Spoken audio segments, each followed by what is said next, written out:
नमस्कार साथियों, स्वागत है आपका। हम उत्तर प्रदेश पीसीएस 2024 जो कि एग्जाम होने वाला है 17 मार्च को, उसकी तैयारी कर रहे थे और आपको जो वीडियो मिल रही हैं यहाँ से पीसीएस के एग्जाम में काफी क्वेश्चन आपको मिलेंगे। तो चलिए चलते हैं, पार्ट 3 हम आज पढ़ते हैं, जिसमें मेनली हमने जो टॉपिक लिया है भारतीय संविधान की प्रस्तावना, जिसको हम उद्देशिका भी कहते हैं। यहाँ से भी क्वेश्चन आते हैं और जो क्वेश्चन आ सकते हैं उन्हीं को हम यहाँ डिस्कस करेंगे। अभी हमारे पास जो टारगेट है वो 17 मार्च का है और 17 मार्च की तैयारी में हम हर टॉपिक को डिटेल में नहीं पढ़ सकते, तो जो शॉर्ट में पढ़ें और पेपर में आ जाए वही हम तैयारी कर रहे हैं, इसका आपको फायदा मिलेगा। चलिए, भारतीय संविधान की प्रस्तावना ये आपको दी गई है। यहाँ पर प्रस्तावना से कितने और किस प्रकार के क्वेश्चन बन सकते हैं वो सारे यहाँ पर डिस्कस करेंगे। सबसे पहले हम भारतीय संविधान की प्रस्तावना से पहले ये देखें कि जो भारत में संविधान का निर्माण करने वाली संविधान सभा थी, यानी जो हमारे विद्वान थे, उनका एक उद्देश्य था और वो उद्देश्य इस प्रस्तावना में लिखा गया है और उसी उद्देश्य को मानते हुए उन्होंने संविधान का निर्माण किया और संविधान में कई सारे उपबंध और अनुच्छेद जोड़े। तो भारतीय संविधान की प्रस्तावना जो है, उद्देश्य का जो है, हमारे जो विद्वान थे संविधान सभा के मानस यानी मन में जो बातें थी उनको बताती है। चलो चलते हैं, और इस प्रस्तावना में कहा गया है हम भारत के लोग। यहां से क्वेश्चन पूछा गया है कि भारत की प्रस्तावना अथवा भारत के संविधान को किसने स्वीकार किया है, अंगीकृत किया है? तो किसने किया है? भारत के लोगों ने। तो एक क्वेश्चन यहां से बनता है क्या कि भारत के लोगों ने प्रस्तावना को स्वीकार किसने किया है? भारत के लोगों ने, यानी भारत की जनता ने। हम भारत के लोग भारत को एक संपूर्ण प्रभुत्व संपन्न, एक शब्द बना है यहां पर, प्रभुत्व संपन्न।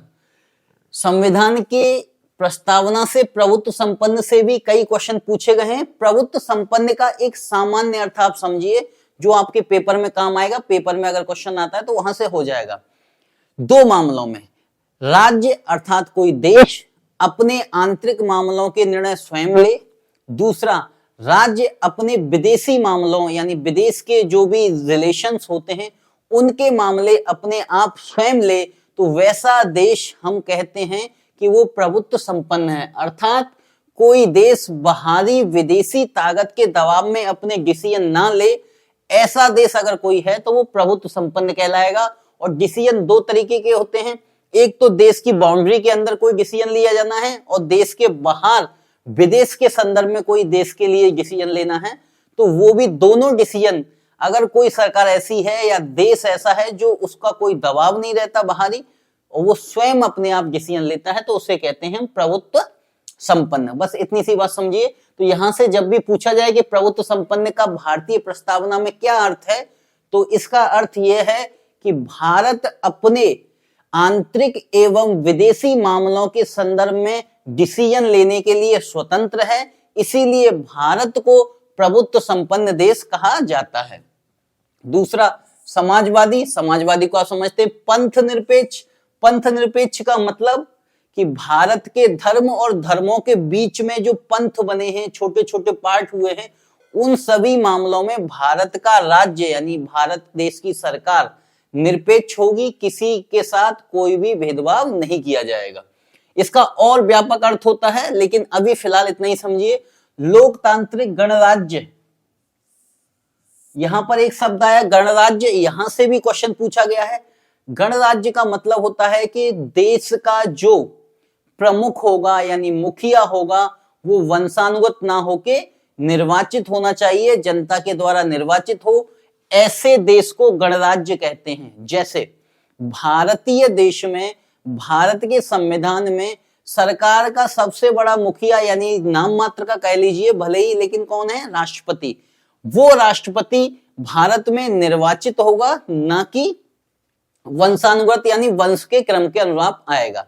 ऐसा देश अगर कोई मिलता है तो गणराज्य उसको कहते हैं कि भारतीय देश में जो सुप्रीम पोस्ट होगी, जो राष्ट्रपति है, या किसी देश की जो सुप्रीम पोस्ट होगी, वो वंशानुगत ना हो कि कैसी होनी चाहिए, निर्वाचित होनी चाहिए, उसकी निर्वाचन की प्रणाली होती है। तो गणराज्य शब्द काफी महत्वपूर्ण है। तो यहां से भी क्वेश्चन पूछा गया है। तो भारत एक गणराज्य है, ब्रिटेन गणराज्य नहीं है, क्योंकि ब्रिटेन की जो महारानी यानी कि महारानी सर्वोच्च पद जो मिला है वो महारानी को मिला है। और महारानी उसके बाद जो भी महारानी एलिजाबेथ आई उनके साथ में क्या है, वंश जुड़ा हुआ है, वो वंशानुगत होती है, उनका कोई निर्वाचन नहीं होता। लेकिन भारत में भारत का जो मुखिया है राष्ट्रपति, उसका निर्वाचन होता है, इसलिए भारत क्या है, गणराज्य। तो गणराज्य बनाने के लिए उसके समस्त नागरिकों को, यहां पर लिखा है समस्त नागरिक, नागरिक का मतलब वे सभी लोग जिनका जन्म भारत में हुआ है उनको नागरिकता मिली है वो, और ऐसे लोग जो भले ही भारत में ना जन्मे हों लेकिन बाहर से भारत में आकर रहते हो और उन्हें भारत सरकार के द्वारा मान्यता मिली हो, नागरिकता मिली हो, वो सभी नागरिकों को सामाजिक, आर्थिक और राजनीतिक न्याय, यहां पर ये बहुत ध्यान रखिए, ये इंपॉर्टेंट है। क्वेश्चन पूछा गया निम्न में से भारतीय संविधान की प्रस्तावना या उद्देशिका में कौन सा न्याय नहीं आता? तो सामाजिक न्याय आता है, आर्थिक न्याय आता है, राजनीतिक न्याय आता है। तो ये तीन न्याय की बात करती है भारत के संविधान की प्रस्तावना, और वो न्याय है सामाजिक, आर्थिक और राजनीतिक न्याय। बहुत इंपॉर्टेंट क्वेश्चन यहां से पूछा गया है। स्वतंत्रता की बात की जाए कि भारतीय संविधान की जो उद्देशिका है वो तीन तरीके, स्वतंत्रता कौन कौन सी है, सॉरी, विचार, अभिव्यक्ति, विश्वास, धर्म और उपासना की स्वतंत्रता। भारत में स्वतंत्रता अगर कोई है जो भारतीय संविधान की उद्देशिका में लिखी है तो वो विचार की, अभिव्यक्ति की, विश्वास की, धर्म की और उपासना की स्वतंत्रता देता है। जो पीसीएस ने पिछले साल कई कार्य क्वेश्चन पूछे हैं वहां पूछता क्या है, लिखेगा कि निम्न में से कौन सी स्वतंत्रता उद्देशिका में वर्णित नहीं है, विचार, अभिव्यक्ति, विश्वास और आर्थिक, ऐसे करके लिखेगा चार। तो आर्थिक स्वतंत्रता नहीं है बल्कि क्या है, आर्थिक न्याय है, सामाजिक, आर्थिक और राजनीतिक न्याय है। और स्वतंत्रता कौन सी है, विचार, अभिव्यक्ति, विश्वास, धर्म और उपासना। आप देखिए यहां पर ये सारे अमूर्त विषय हैं जिनमें स्वतंत्रता दी गई है। विचार अमूर्त विषय है, इसका कोई मूर्त नहीं, अभिव्यक्ति भी है, विश्वास भी है, धर्म है, उपासना है, जितने भी अमूर्त विषय हैं उनकी स्वतंत्रता भारत में दी गई है। अगला समता, समता का मतलब समानता। समानता केवल दो तरीके की भारत के जो संविधान है उसकी उद्देशिका में है, प्रतिष्ठा और अवसर। भारत की संविधान के उद्देशिका ये बताती है कि व्यक्ति को दो तरह की समानता मिलेंगी, एक तो प्रतिष्ठा की समानता और अवसर की समानता, ठीक है ना। तो ये तीनों बहुत ही इंपॉर्टेंट है, यहां से कम 5 से 10 क्वेश्चन यूपीपीसीएस पूछ चुका है।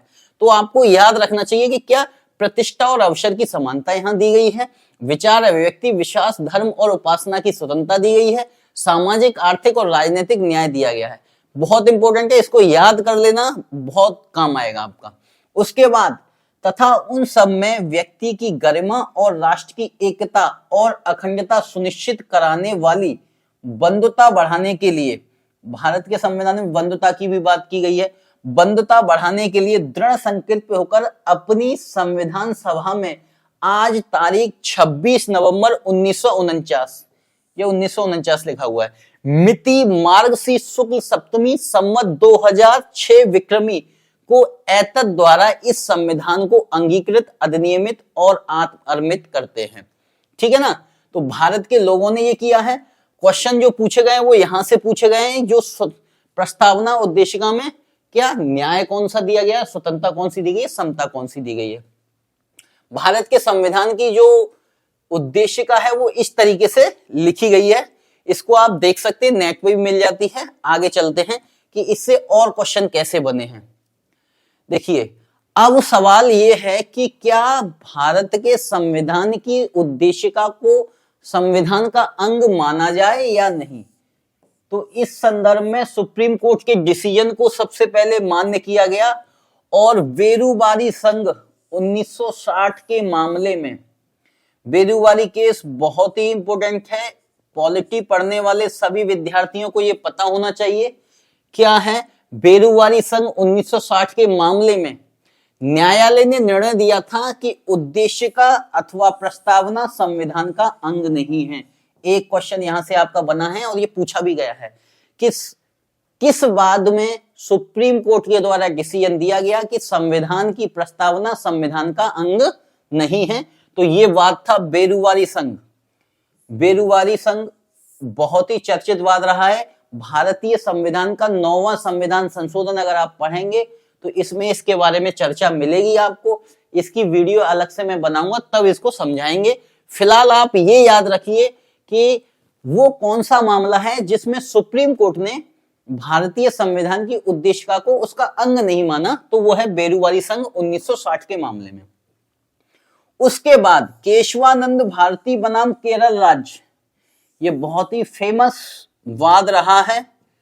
इसने भारत के इतिहास, भारतीय राजनीतिक व्यवस्था और भारत के संविधान की प्रस्तावना के साथ साथ भारतीय संविधान की व्याख्या के संदर्भ में बहुत सारे डिसीजन इस वाद में हुए। ये बात था 24 अप्रैल 1973 को। इस मामले में जो पहले न्यायालय ने डिसीजन दिया था उसको उल्टा कर दिया और उच्चतम न्यायालय ने उपर्युक्त यानी जो पहले जो डिसीजन दिया गया था उसको रद्द कर दिया और एक अन्य निर्णय दिया। उसमें कहा उद्देशिका संविधान का अभिन्न अंग है। तो वर्तमान स्थिति ये है कि अगर आपसे क्वेश्चन में यही पूछ लिया जाए कि क्या उद्देशिका संविधान का अंग है, तो हाँ, उद्देशिका संविधान का अंग है। सुप्रीम कोर्ट ने केशवानंद भारती बनाम केरल राज्य में 1973 में यह डिसीजन दिया है कि उद्देशिका संविधान का अंग है। ठीक है। और उन्होंने ये भी कहा कि उद्देशिका में जो उद्देश्य दिए गए हैं उन सभी को ध्यान में रखते हुए ही संविधान की व्याख्या की जाएगी और उसी को आधार माना जाएगा। तो एक क्वेश्चन यहां से बनेगा, एक क्वेश्चन आपका यहां से बनेगा, इससे ज्यादा यहां से नहीं बनता है। अगला ये इंपॉर्टेंट है, यहां से थोड़े कॉन्सेप्ट के आईएएस के क्वेश्चन बने हैं। पहले सवाल यह है कि क्या उद्देशिका न्यायालय में परिवर्तनीय है। जो बच्चे परिवर्तनीय का मतलब नहीं समझते उनको बताता हूं।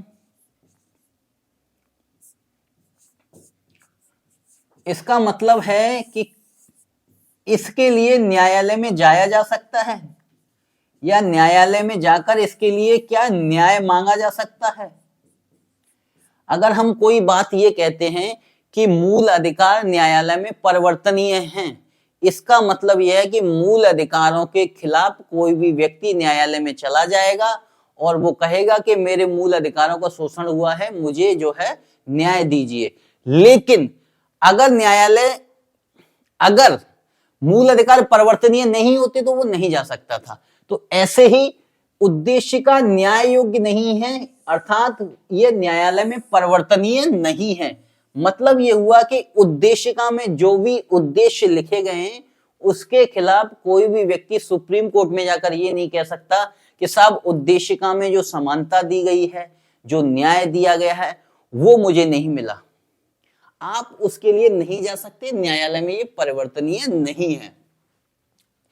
इसका मतलब है उद्देश्यों के प्रावधानों को लागू करने के लिए न्यायालय में रिट दायर नहीं की जा सकती। उद्देशिका मतलब अब आपको समझ में आया होगा कि इसके लिए क्या है, हम न्यायालय में जा नहीं सकते, ये परिवर्तनीय नहीं है। लेकिन सुप्रीम कोर्ट ने यह भी कहा कि उद्देशिका हमारे नीति निर्माताओं के विचारों को जानने की कुंजी है और संविधान का एक अभिन्न अंग है। लेकिन उद्देशिका इतनी महत्वपूर्ण है कि जब हम कभी संविधान की व्याख्या करेंगे तो उद्देशिका को जरूर देखेंगे कि उसमें कौन सा न्याय दिया है, सामाजिक, आर्थिक, राजनीतिक न्याय, कौन सी स्वतंत्रता दी है, विचार, अभिव्यक्ति, विश्वास और धर्म की स्वतंत्रता दी गई है, और कौन सी समता, प्रतिष्ठा और अवसर की समानता दी गई है। इन चीजों को ये जानने की कुंजी है।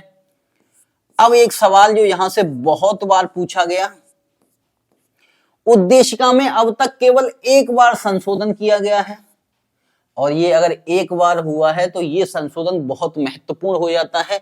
ये संशोधन हुआ था जिसका नंबर था 42वें संविधान संशोधन, जो कि 1976 के द्वारा किया गया था। इस उद्देशिका में एक संशोधन किया गया और इस संशोधन में 3 शब्द उद्देशिका में जोड़े गए जो पहले थे ही नहीं, समाजवादी, पंथ निरपेक्ष और अखंडता। तो इन शब्दों को कब जोड़ा गया? ये जो है 1976 में जोड़े गए। मूल उद्देशिका जो थी, जो संविधान में थी, उसमें इनको शामिल नहीं किया गया था। इन्हें बाद में 1976 के माध्यम से शामिल किया गया। चलिए एक और बात आपको बताते हैं जो हम पहले भूल गए थे। यहां देखिए, यहां पर एक क्वेश्चन और बनता है, इसको मैं बताता हूं आपको।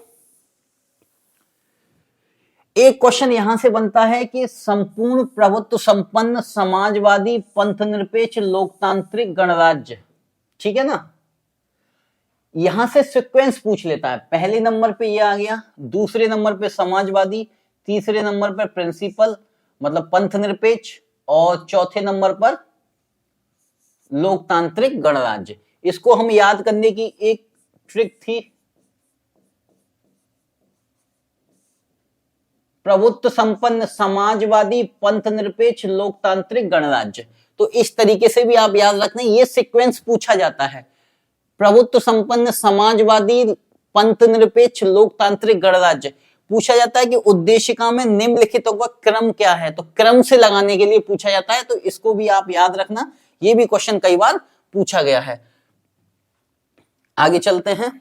अब उद्देशिका से जितने क्वेश्चन यहां बन सकते थे वो मैंने आपको बताए हैं, और छोटी सी जानकारी है, लेकिन यहां से कई क्वेश्चन आपके सही हो सकते हैं। आशा करता हूं समझ में आई होगी।